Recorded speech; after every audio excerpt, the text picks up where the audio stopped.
Red టీవీలో మీ వ్యాపార ప్రకటనల కోసం ఈ నంబర్ ని సంప్రదించండి 6281747728. సార్ ఇక ఫైనల్గా మరి రామ్ చరణ్ గారి బర్త్డే ఇవాళ సార్. చిరుతతో స్టార్ట్ అయిన తన జర్నీ ఇవాళ గ్లోబల్ స్టార్గా కంటిన్యూ అవుతూ వస్తుంది. ఒకప్పుడు ఆ లుక్స్ చూసి చాలామంది ట్రోల్ చేశారు, కానీ ఇప్పుడు మెగా పవర్ స్టార్ అని చెప్పేసి అందరితో పిలిపించుకుంటున్నారు. ఏం చెప్తారు రామ్ చరణ్ గారి సినీ జర్నీ గురించి? ఏముందమ్మా, రామ్ చరణ్కి మంచి బ్యాక్గ్రౌండు, మంచి బేస్ ఏముంది. అరవింద్ గారు ఆ ఫ్యామిలీ మొత్తానికి అరవింద్ గారు ఒక చక్కటి పునాది ఏర్పరిచేశాడు. గీత ఆయన మహామేధావి, అరవింద్ గారు మహామేధావి.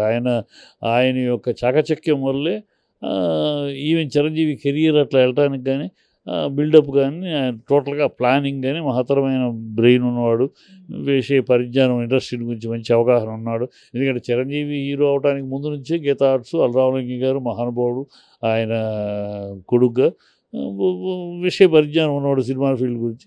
సో చక్కగా నేపథ్యంలో తీసుకెళ్తూ ఉన్నాడు. ఇవాళ ఆయన నేపథ్యంలో మంచి పునాది ఏర్పడింది. అంత పునాది ఏర్పడినాక ఇంకా స్టార్డము రాకేముంది, వస్తుంది.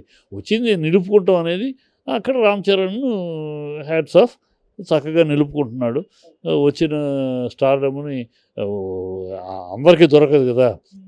రామ్ చరణ్కి దొరికినట్టు ఒక పక్క తండ్రి, మరొక పక్క బాబాయి, మరొక పక్క మామయ్య, అంత కింగ్ పిన్స్ ఇండస్ట్రీలో.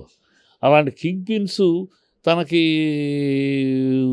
బ్యాక్ బోన్గా ఉంటే ఇంక బ్రహ్మాండం కదా. అది ఎవరికైనా రామ్ చరణ్కి ఆ స్థానంలో ఎవరున్నా అది వాళ్ళకు పొజిషన్ వస్తుంది. కానీ దాన్ని కాపాడుకుంటూ నిలబెట్టుకుంటాం అనేది ముఖ్యం. అది కాపాడుకుంటున్నాడు. Hats off. జాగ్రత్తగా ఎక్కువ తప్పులు చేయకుండా, ఏదో ఎప్పుడో అర తప్పులు, బట్ కెరియర్ విషయంలో ఎప్పటికప్పుడు జాగ్రత్త పడుతూ పద్ధతిగానే వెళ్తున్నాడు. Hope him long career, wish him best of luck for the coming years. Birthday శుభాకాంక్షలు చెబుదాం. ఇంకా ఇంకా పెరగాలని కోరుకుందాం. ఇలాగే ఎలాంటి ఇది కాకుండా తన కెరియర్ని, వచ్చిన కెరియర్ అందరికీ అందని అదృష్టం అది. ఆ ఇంట పుట్టటము, తన బ్యాక్గ్రౌండ్ అంత బలమైన బ్యాక్గ్రౌండ్ ఉండటము అలాంటి అందరికీ రాదు. అందరికీ అదృష్టం రాదు. ఇన్నో అదృష్టవంతుడు అక్కడ పుట్టాడు. ఆ బ్యాక్గ్రౌండ్ మొత్తం చుట్టూ బ్రహ్మాండమైన కోటలాగా, మంచి కంచు కోటలాగా తన చుట్టూ ఉన్నాయి. కనుక అది వచ్చిన అవకాశాన్ని ఏమున్న జలసాగాను, ఆషామాషిగాను కాకుండా పకడ్బందీగా మన కెరియర్ని మనం పక్కాగా వెళ్ళాలి. ఏది పడితే అది, ఎలా పడితే అలాగో అని మనం షోపు తీసుకెళ్తే పోతామని గతంలో కొన్ని 1-2 అలా జరిగినాయి. దాంతో జాగ్రత్త పడ్డాడు. So hats off, let him, wish him good luck. Sir అంటే హీరోయిన్ సమంత గారి ఫోన్ కూడా ట్యాప్ చేశారు, ఆమె విడాకులకి ఫోన్ ట్యాపింగ్కు లింక్ ఉంది అని చెప్పేసి ఒక వార్త అయితే ప్రచారం జరుగుతుంది సార్, వైరల్ అవుతుంది. మరి దీనిపైన మీ ఒపీనియన్? నిజంగా సమంత గారు ఫోన్ ట్యాప్ చేశారంట? సమంత ఏంటయ్యా, ఏముంది? సమంత ఊరిని పెంచుతారు ఎందుకు అనవసరంగా? సమంత ఒక హీరోయిను, గ్లామర్ హీరోయిను అయింది, పెళ్లి చేసుకుంది, విడిపోయింది. ఇప్పుడు ఏదో ఆరోగ్యం బాగు చేసుకుంది. After all she is an artist అంతే. దాని మీద పెద్ద ఆ అమ్మాయి ఏదో పెద్ద దేశానికి ముఖ్యమైన పాత్ర, దేశంలోనే చాలా అత్యంత ప్రధానమైన పాత్రలాగా ఆ అమ్మాయిని గురించి ఏదో ట్యాప్ చేసి ఎవరికి అవసరం ఏంటి? ఆ అమ్మాయిని ట్యాప్ చేసి ఆ అమ్మాయి చైతన్యం కలిసి ఉంటే దేశానికి ఏంటి, సమాజానికి ఏంటి? విడిపోతే దేశానికి ఏంటి, సమాజానికి ఎవడు చేస్తాడు? ఎందుకు చేస్తాడు? ఊరిని వాళ్ళు ప్రమోట్, నేను ఇదే చెప్తానే, వాళ్ళు గొప్పవాళ్ళని, మేము గొప్పవాళ్ళం అందుకని మమ్మల్ని ట్యాప్ చేస్తున్నారు అని చెప్పుకుంటాం కోసం, వాళ్ళు గొప్పగా ప్రజెంట్ చేసుకుంటాం కోసం అని.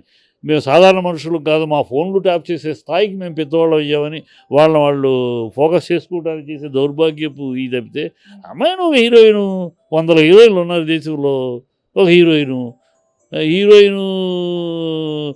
దీనికోసం ఆ అమ్మాయిని ట్యాప్ చేయాల్సిన అవసరం ఏముంది? ఆమె ఎవరితో ఉంటే, ఎవరిని పెళ్లి చేసుకుంటే, ఎవరితో విడిపోతే? ఇప్పుడు సిద్ధార్థ 3వ పెళ్లి చేసుకున్నాడు. ఎవరికి కావాలి? ఆడు చేసుకుంటాడు. ఇద్దరు అయిపోయింది. ఒక రాజవంశీకులు అమ్మాయిని ఎవరినో చేసుకున్నాడు, రహస్యంగా చేసుకున్నాడు. అది వెళ్తుంది. దాని గురించి వాడి ఫోన్ ట్యాప్ చేయాలా దానికి? ఎన్ని పిచ్చి మాటలు. వాళ్ళు ఏదో చాలా గొప్పవాళ్ళు, చాలా ఉన్నత స్థాయిలో ఉన్నాము అని అనిపించుకోవటం కోసం అమ్మో అంత స్థాయిలో ఉన్నాము అందుకనే ట్యాప్ చేస్తారు. మామూలు ఫోన్లు ట్యాప్ చేయరు కదా, ఒక స్థాయి ఉంటేనే కదా ట్యాప్ చే ఆ స్థాయి మాకు ఉందని తెలియజెప్పుకోవటానికి వాగే వాగుళ్ళు ఇవన్నీ. వీళ్ళని వీళ్ళు ఎవరితో ఉంటే ఎవరికి కావాలి వీళ్ళ విషయం.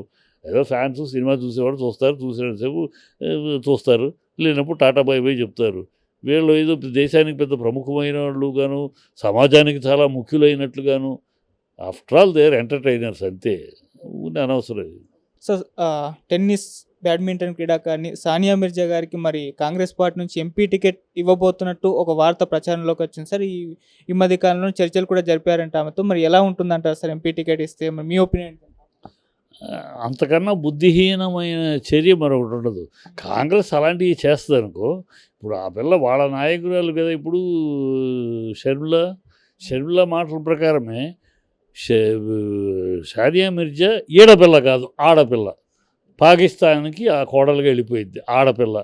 ఆడపిల్లకి ఇక్కడెందుకు అయ్యా? ఆడపిల్ల ఆడ చూసుకుంటుంది. పాకిస్తానీ వాడిని పెళ్లి చేసుకుంది, పాకిస్తానీ కోడలు అయ్యింది, ఓకే. తను అక్కడ చూసుకుంటుంది. ఆ పాకిస్తానీ కోడళ్ళు తీసుకొచ్చి ఆడపిల్లని ఈడపిల్లగా ఎందుకు చేయాల్సిన అవసరం వచ్చింది? వాళ్ళ ఆలోచనలన్నీ అలాగే ఉంటాయి. ఎవరు క్యాండిడేట్లేమో గెలుపు గుర్రాలు లేరు, అందుకని ఇతర పార్టీల నుంచి లాగుదాం పీకుదామని చూస్తున్నారు.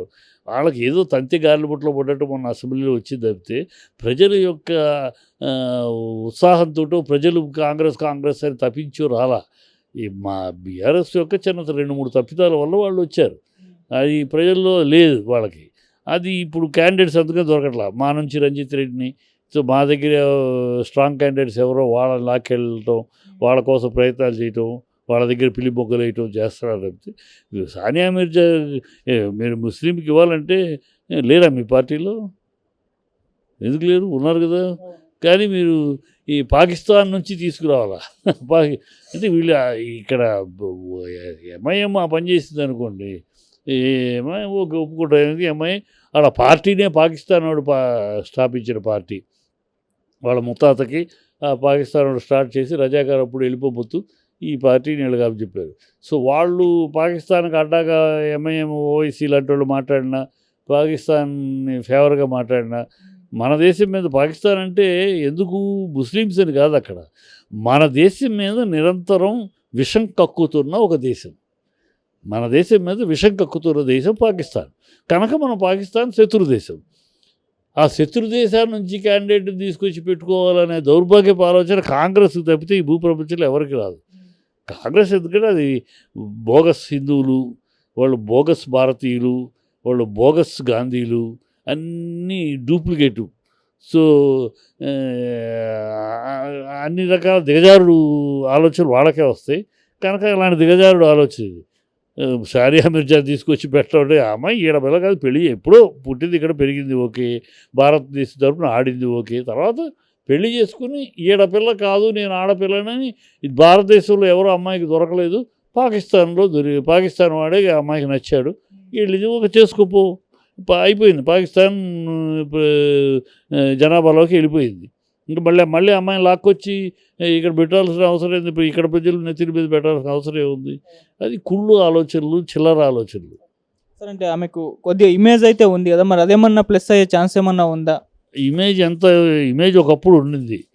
ఎప్పుడైతే పాకిస్తాన్ వాడిని పెళ్లి చేసుకుని ఈ దేశంలో ఎంతమంది ఇన్ని కోట్ల మంది ఉంటే వాళ్ళు కాదని పాకిస్తాన్ నుంచి ఎత్తుకొచ్చి చేసుకుందో, మన దేశం మీద నిరంతరం విషం కక్కే పాకిస్తాన్ పౌరుడికి తోటి పెళ్ళి వెళ్ళిపోయిందో, ఈడపిల్ల కదా ఆడపిల్ల అయిపోయింది. ఆ పిల్లకి ఇక్కడేదో ఇంకా ఉందనుకుంటే పొరపాటు. ఆ రోజుల్లో ఉంది. ఆ రోజు ప్లేయర్గా మంచి ప్లేయరు, బ్రహ్మాండంగా ఆడింది, అది భారతీయురాలుగా ఉన్నప్పుడు. అంతవరకు పాకిస్తానీలుగా మారిపోయినాక ఇంకా ఎందుకు ఉంటుంది? ఏ భారతీయుడు కూడా పాకిస్తాన్గా మారిపోయినాక అమ్మాయి కోసం జెండా పడ్డాడు కదా. నా దేశంలో రాష్ట్రం హైదరాబాదు, నా రాష్ట్రంలో నా దేశం, నా ప్రజలు ఉండాలి అంతే. ఈ అమ్మాయిని మన ప్రజే కదా, ఇక్కడ పుట్టింది కానీ లేదు కదా, పెళ్లి చేసుకుని వెళ్ళిపోయింది కదా, బిడ్డను కూడా అక్కడ కదా అంది కదా, ఇక్కడ కాదు కదా. డెలివరీకి ఏమైనా ఇక్కడికి వచ్చిందా? లేదు కదా, అక్కడే కదా మొత్తం.